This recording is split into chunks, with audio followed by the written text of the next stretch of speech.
things get to a certain point. Things get to a certain point, and then all of a sudden, it's like the mercy ends. It's like with the children of Israel, again, I will say like with Moses, 400 years, oppression, brutality, humiliation, destruction came upon the people of Israel, but there was a point when God said it boiled over. I have heard the cries.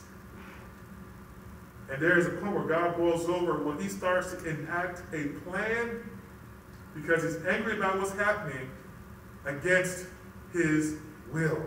You see? Okay. Now, Amen. There's another definition here. Okay? Thank you, Lord. And this is the most important thing I want you to hear today. It says anger, actually, it means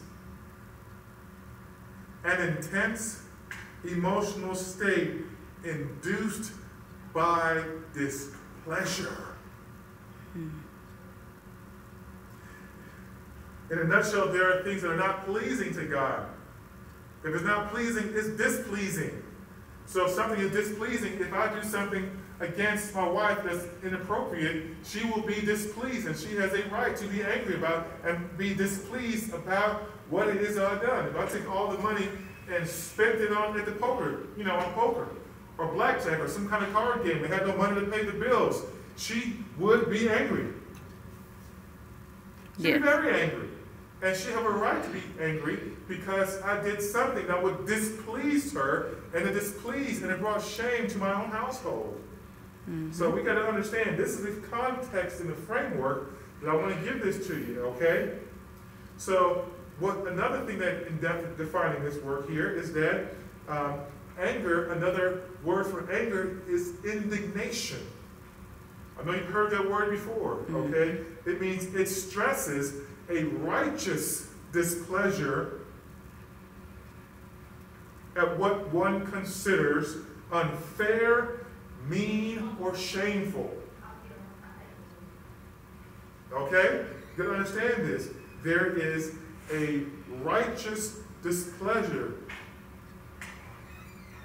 That's what Paul was talking about. There's a displeasure you need to have inside when you see unfair things happening, when you see mean things happening, when you see shameful things going on. Okay? There is an indignation that should arise in your spirit, in your soul, and in your life that will cause you to be ignited to cause change. You see? But what we don't want, what we really don't want,